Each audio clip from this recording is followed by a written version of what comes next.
recevoir un SMS de Apple. De temps en temps, je vais parler doucement Oui, tu as 6 chiffres. pour ne pas gêner les collègues qui sont en train de travailler autour de moi. Voilà pourquoi à un moment donné, je vais toujours baisser la voix, mais pensant en continuer à tapoter. Je vous disais donc ceci. Ok. Je vous disais donc ceci.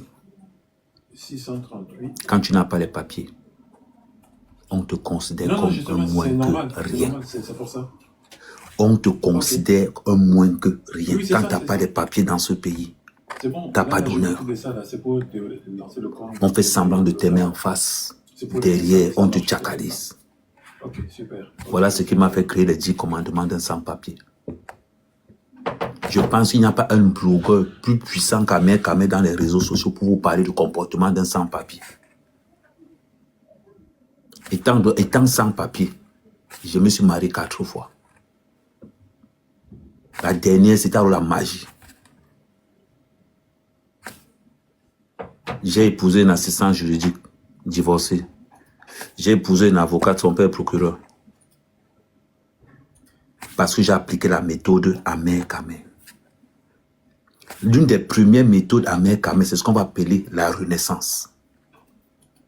Je ne peux pas m'engager dans une histoire de chaos si je ne peux pas renaître. C'est quoi la renaissance?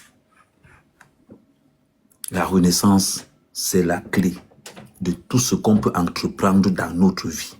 La renaissance, c'est tout ce qu'on peut entreprendre dans ce que nous pouvons poser sur terre. Si je veux m'engager dans un nouveau processus, je dois renaître. Comment on renaît? C'est la chose la plus simple. Si j'étais ministre au Cameroun, je dois accepter qu'en Ben, je ne suis rien.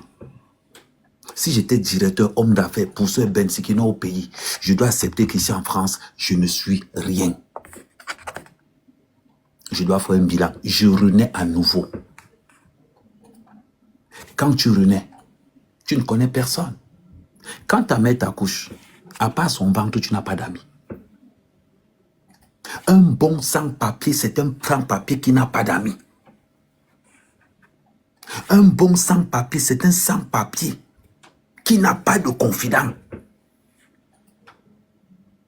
Un bon sans-papier, c'est celui qui applique la règle de la renaissance. Quand tu renais, est-ce que tu as des... Quand on t'a accouché, tu avais des amis? Non. Ton seul ami que tu as, c'est le cordon ombilical. Tu appliques la même chose dans ta façon d'avoir des papiers. Je renais. Quand tu renais, est-ce que tu connais les gens? Non. Tu ne connais personne. Pourquoi donc quand tu arrives en France, celui qui vient t'héberger, je vais vous faire un petit truc. Tu prends l'avion pour la France. Allô, tonton? Oui, papa m'a vu. Ah, tu viens demain. Ok, d'accord. Ah, ok. La question piège que tous les anciens benguistes vont vous poser, à tous les nouveaux benguistes et ceux qui vont arriver, on appelle ça le tamis naturel. On va vous poser une seule question qui va vous neutraliser. À part moi, tu connais qui d'autre? C'est une question où 80% des sans-papiers échouent. À part moi, tu connais qui d'autre? On est en train de t'ouvrir une porte en même temps de la fermer. Quand un ancien benguiste te pose la question, à part moi, tu connais qui d'autre? La question que je vais te poser, toi, quand ta mère t'a accouché, tu connaissais les gens? Tu ne connaissais personne. À part le cordon ombilical de ta mère, tu ne connais personne. Parce que tu renais, on est en train de t'accoucher. Applique la même méthode. Donc quand un ancien benguiste te dit, à part moi, tu connais qui d'autre? Et tonton, tu es la seule personne qui a réussi en France. Tu sais que dans la famille, tu es la référence. Mais je connais qui? Ta réponse, elle est magnifique. Ta réponse, c'est de l'art.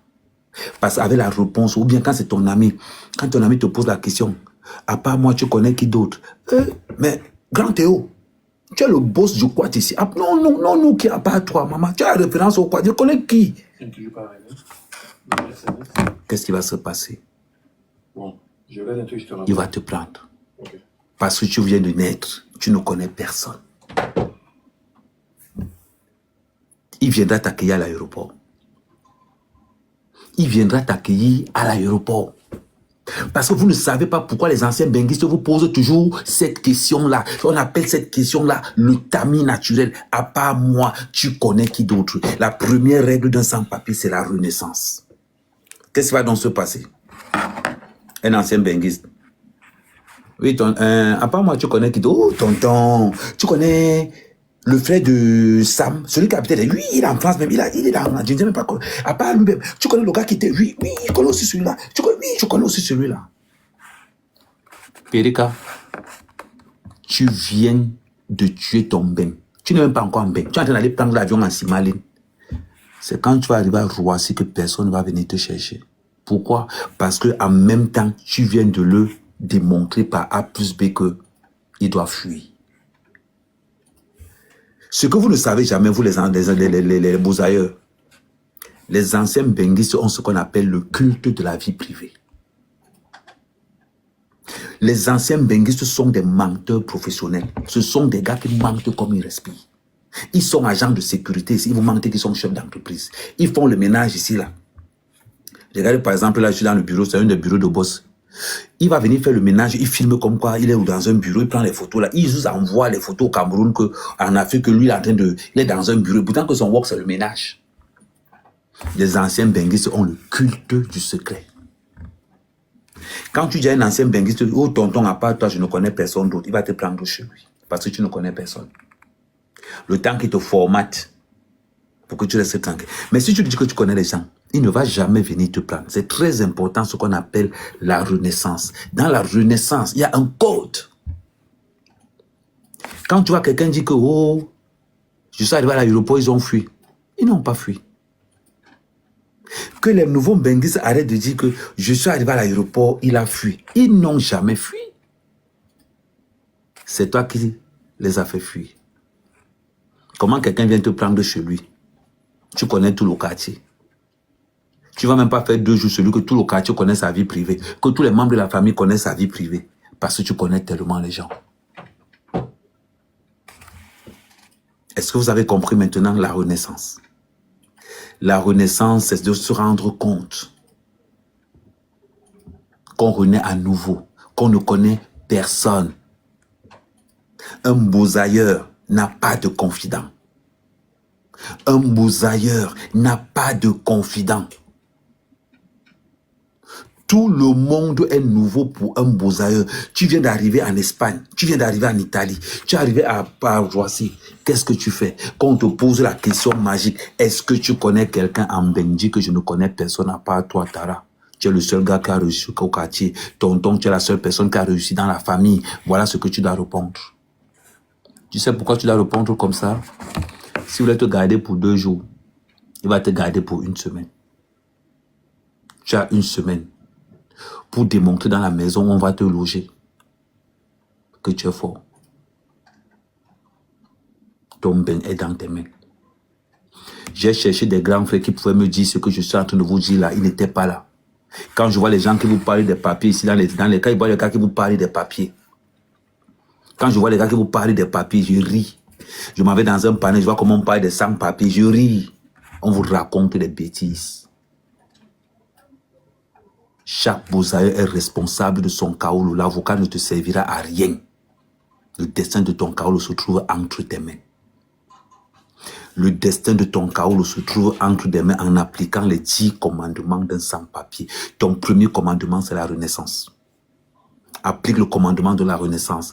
J'étais en Beng, j'étais benzikineur. J'étais au Cameroun, j'étais benzikineur. J'arrive en France, je ne connais personne. Je renais à nouveau, je suis un enfant. Parce que le mépris que les benguistes ont pour les bousailleurs, vous ne pouvez pas imaginer. Le mépris que les anciens benguistes ont pour les bousailleurs, vous ne pouvez pas imaginer. Bébé Wifi, assois-toi. Il ne se fait pas tard. Je vais te montrer comment on a ces kaoulous. Il ne se fait pas tard. Okay, ça met quand même. Le Le culte d'un sans-papier, la mémoire, mentalité africaine, mode d'emploi. Amer Kamé, c'est une matrix. Étant sans papier, j'ai épousé la fille d'un procureur. J'ai enceinté sa fille qui était avocat. Merci Fortunite. J'ai enceinté sa fille. C'est pas donné à n'importe qui, il faut être très fort. Maintenant, premier commandement, la renaissance. Je vous ai appris ce que c'est que la renaissance. La renaissance n'aime pas le bruit. Parce que tu renais. Oui, s'il te plaît. Merci, Tara. La renaissance n'aime pas le bruit. Parce que tu renais. Et quand on renaît, on ne connaît personne. Évitez chaque fois que vous arrivez en Europe, c'est vous qui connaissez tout le monde. Chaque fois que vous êtes en Europe, c'est vous qui connaissez tout le monde. Ceux même qui vous connaissez plus les gens en Europe que ceux qui sont à l'intérieur. Arrêtez ça. Le deuxième commandement d'un sans-papier. L'intégration. Le deuxième commandement d'un sans-papier, c'est l'intégration. Comment on s'intègre en tant que sans-papier? Après, vous allez monter au cas par cas et je vais développer le cas par cas de tout un chacun. C'est quoi l'intégration? Tu ne dois pas parler. Tu ne dois pas parler. Là où on va t'amener,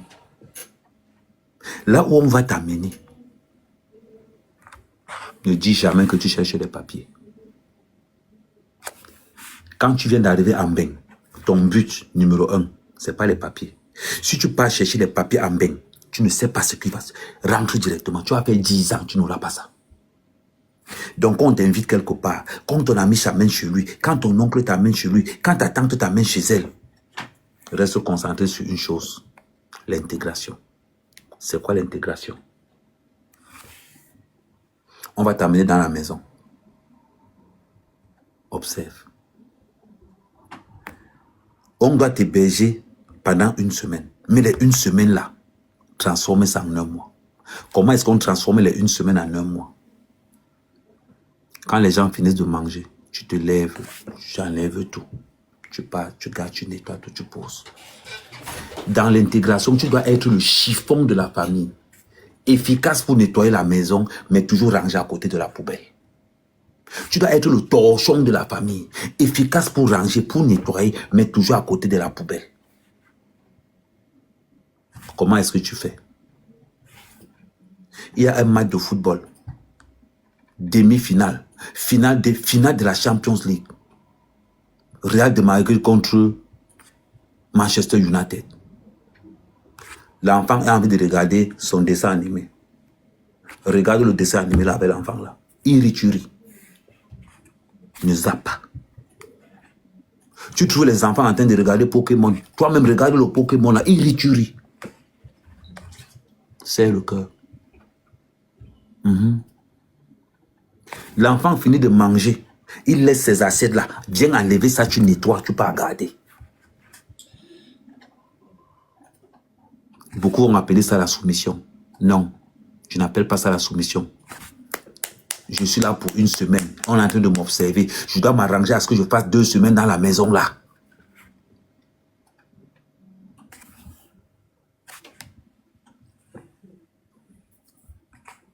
Est-ce que vous avez compris ce que j'ai fait?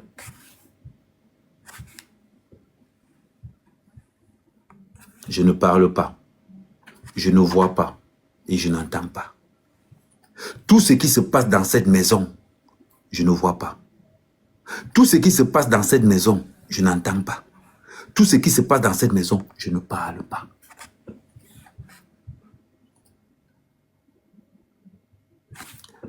Les enfants jettent les habits par terre. Quand les enfants sont à l'école, tu ranges partout, partout. Quand la mère rentre le soir au travail, elle regarde la maison, elle wanda que mais. Ah mais c'est comment? Tu as rangé partout. Hey, c'est bien mon beau. Hey, tu sais que ton ami m'avait dit que tu étais un garçon gentil au pays. Il m'avait même dit ça. Parce qu'il faut que la femme de la maison sente un soulagement total. Et si tu connais encore faire la cuisine, tu développes encore. Ça veut dire que tu ranges la maison, tu dis, tu sais que je peux aller prendre les enfants à l'école. Parce que j'ai remarqué que tu rentres toujours tôt pour aller prendre les enfants. Mais pourquoi tu rentres tôt comme ça? Non. Même mon nom là-bas, je m'avais prendre les enfants. Et est-ce qu'on demande la pièce d'identité pour ça? Je fais le ménage. Je prends les enfants. Je deviens la plaque tournante de la maison. Le matin, elle n'est pas obligée de vite se réveiller pour accompagner les enfants à la crèche ou à l'école. Non, tu es là, pac, tac, tac. Le boy de la maison, Dior qu'on cherchait, c'est toi. On appelle ça la phase de l'intégration.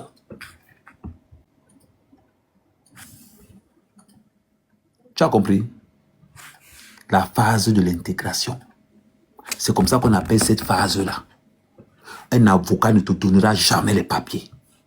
C'est toi, ton papier se trouve dans tes mains. En appliquant les 10 commandements d'Amer Kamer, les 10 commandements d'un sans-papier. Un, la renaissance. Un bon sans-papier n'a pas de confident. Un bon sans-papier connaît seulement une seule personne, la personne qui est devant lui. Maintenant, on passe à la persévérance, à l'intégration. L'intégration, c'est comment? Tu viens, tu trouves que la femme, la mère de la maison est en train de regarder un film pour l'enga. Regarde aussi le film pour l'enga là. Tu restes tranquille. Mais tu vas regarder quoi, mec? Et moi-même, j'aime le film que tu es en train de regarder là. Oui, j'aime le film là. Je voyais souvent ça sur YouTube. Tu es dedans. Tu vois que l'enga regarde un feuilleton en arabe. Toi-même là, le feuilleton en arabe là, tu regardais ça sur YouTube. Tu es dedans. Elle aime la couleur verte, toi-même tu aimes le vert. Le mari aime la couleur bleue, toi-même tu aimes la couleur bleue. Bonjour Jérôme, je suis Oscar de la société GMP, vous allez bien? Et c'est ça. On est dans Oscar, la société GMP par rapport à l'intégration. l'offre de télé. Vous avez compris? Bien, ça va et vous?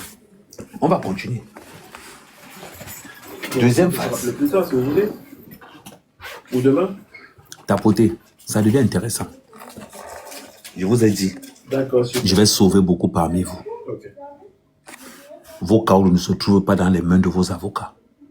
Vos caoles ne se trouvent pas dans votre résistance en bain de 5-6 ans. Ton caole se trouve dans ton cerveau.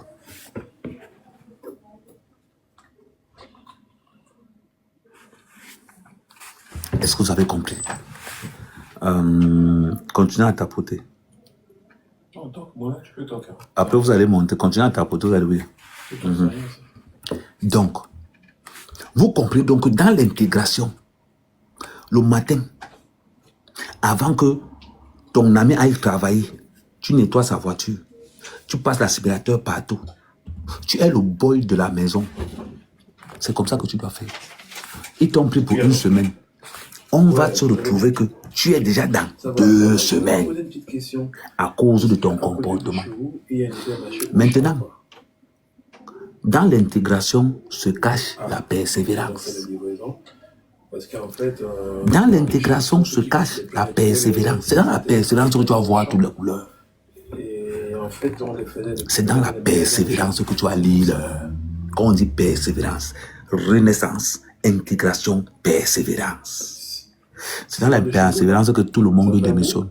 C'est quoi la persévérance? Tara, c'est quand tu as nettoyé que l'enfant vient poser le lait là où tu as besoin. Il baisse le lait par terre, il ne nettoie pas, il part. Tu restes comme ça, tu avales. Je te donne une solution. Donc, Tu avales. ouais, bon. C'est quand tu veux nettoyer la salle de bain. Tu dis à l'enfant que quand on ne moto pas à côté, il faut nettoyer à côté. L'enfant vient moto à côté. Tu reviens encore. Ne dis pas que tu as moto aussi. Prends seulement, tu nettoies, tu poses à côté. Et il n'y a pas un endroit où tu es venu grande télé sur quel? Oui. C'était sur. Tu as fait le linge. Pas grande télé. Tu es en train de sécher le linge. L'enfant balance le linge par terre. Il ne ramasse pas. Ne parle pas. Ramasse. Super. Je reviens vers vous. Ok. Oui, j'ai tout, je vais tout. Les enfants là, Ok, super. toi tu dors au canapé. Ils ont les télés dans leur chambre. Voilà le Mais logo. ils vont laisser la télévision qu'il y a dans leur chambre pour venir voir les Tintin au Si vous salon. n'avez pas le logo, je vais mettre en côté. Ils savent que tu dors à minuit. 2 heures du matin, ils sont là. Ne te plains pas que tu veux dormir. Pardon. On va vous proposer des solutions. Ne te plains pas que tu veux dormir. Ils regardent les Tintin. Tu regardes les Tintin avec eux. Ok. Affaire à suivre. Je reviens vers vous. Tu regardes les Tintin avec eux. Merci bien, au revoir. Merci, au revoir. Bonne journée. Vous avez compris avec quoi? Tu viens trouver que non. Tu viens de nettoyer le salon. L'enfant est venu mettre ses jouets partout. Ne l'appelle pas pour venir prendre ses jouets. Non. Enlève ses jouets au salon. Tu peux garder. On appelle ça la persévérance. De fois, l'enfant ne va même te gifler souvent. Tu veux porter l'enfant comme ça. Il te donne même un coin comme ça. Et reste tranquille. Ne juge pas l'enfant des gens. On ne juge pas les enfants des gens quand on est sans papier. Non. Nous savons que les enfants des gens qui ont les Kaolo ont le plus sale comportement. Mais nous, en tant que sans-papiers, leur comportement là, c'est un bon comportement. Vous faites beaucoup d'erreurs. C'est toi qui habites chez quelqu'un. C'est toi qui n'as pas les Kaolo. Mais tu critiques l'éducation de son enfant. C'est son enfant là qui a donné les Kaolo. C'est le petit enfant malhonnête, maudit dans la maison là, insolent comme tout, qui lui a donné le Kaolo. Petit insolent là, lui, quand il m'a regardé à partir de minuit, tu dois dormir depuis 23 heures, tu es là comme ça au salon, là, tu as l'air de chouquer la tête même comme ça au salon. Le petit est là au salon, il veut qu'il ne manque de regarder qu'il est tenté. C'est lui qui a donné les Kaolo à ton ami. C'est lui qui a donné les Kaolo à ton oncle. Mal élevé plus que tout. C'est lui que tu vas aller critiquer. On a fait son enfant béni. C'est lui que tu vas aller critiquer. Un enfant qui a donné les Kaolo. Bon, quand on est sans papier, on ne critique pas celui qui a les Kaolo. Premier commandement de la Renaissance. Un sans Kaolo n'a pas de confident. L'ami du sans Kaolo, c'est celui qui est devant lui. Un sans Kaolo connaît seulement une seule personne, celui qui est devant lui. Règle numéro 2, l'intégration. Numéro 3, la persévérance. Tu vas remarquer que c'est quand tu as fini d'arranger la chambre des enfants, que tu es en train d'arranger la cuisine, que tu es en train de mettre le matériel a volé tout. Tu ranges. Tu dois être le mougou de la maison. Quand on est sans papier, on est le mougou de tout le monde et on ne se plaint pas. Oui. Voilà. Règle numéro 3. La 4e règle, c'est la plus redoutable.